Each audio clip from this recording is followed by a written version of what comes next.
వ్యూహం తప్పించి అఫెన్స్ వ్యూహం కాదు, ఇది స్వయంకృతం.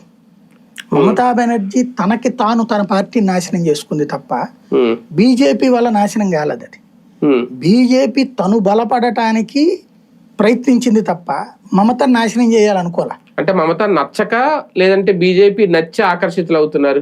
మమత నచ్చక. ఇప్పుడు మనం చూస్తున్నటువంటి అక్కడ జరుగుతున్న ప్రతి గొడవ వెనకాల బీజేపీ కార్యకర్తలు ఉండట్లా, బీజేపీ నాయకులు కొట్టట్లా. ఇక్కడ చూడండి, మనకి తెలుగుదేశం ప్రభుత్వం అధికారంలోకి వచ్చాక వైసీపీ వాళ్ళని కొడుతున్నారు, అరెస్టులు చేస్తున్నారు, కేసులు పెడుతున్నారు.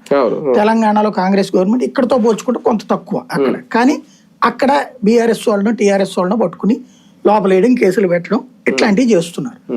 ఈవెన్ కేసీఆర్ అదే చేసుకొచ్చాడు. ఇదివరకు జగన్ ఇక్కడ చేసుకొచ్చాడు. జగన్ టైంలో 30 చేస్తే ఇప్పుడు వీళ్ళు 70 చేస్తున్నారు. బీఆర్ఎస్ టైంలో 20 చేస్తే ఇప్పుడు వాళ్ళు 50 చేస్తున్నారు. అక్కడ వచ్చేటప్పటికి వ్యవహారము కంప్లీట్ వన్ సైడెడ్గా నడిచింది. మమతా బెనర్జీ చేసిన ఏకైక పని ఏంటంటే తప్పుడు పని. అభిషేక్ బెనర్జీని తన వారసుడిగా ఒకరిని తీసుకొచ్చుకోవాల్సిందే అనుకుంది. ఈ అభిషేక్ బెనర్జీ అనేటటువంటి తోడు తుత్తరగాడు, నోటి దూల చేతి దూల రెండు ఉన్నాడు. ప్లస్ యంగ్స్టర్ లో ఉండేటటువంటి బలహీనతని వీడు పట్టించుకోవాలి. వాడికి అమ్మాయిల పెచ్చ దగ్గర నుంచి అధికార అహంకారపు బలము మదము ఇదంతా ఉంది. ఇది కొంతమంది నాయకులు చెప్పినప్పుడు ఆయన కొన్ని రోజులు పక్కన పెట్టింది, కానీ వాడిని పక్కన పెట్టి పార్టీ నడపలేనని గమనించి మళ్ళీ తెచ్చుకుంది. అక్కడ ఏం చేసిందంటే ఈవిడ చేసినటువంటి పనల్లా కూడా ఆ బంగ్లాదేశీ బ్యాచ్ అందరినీ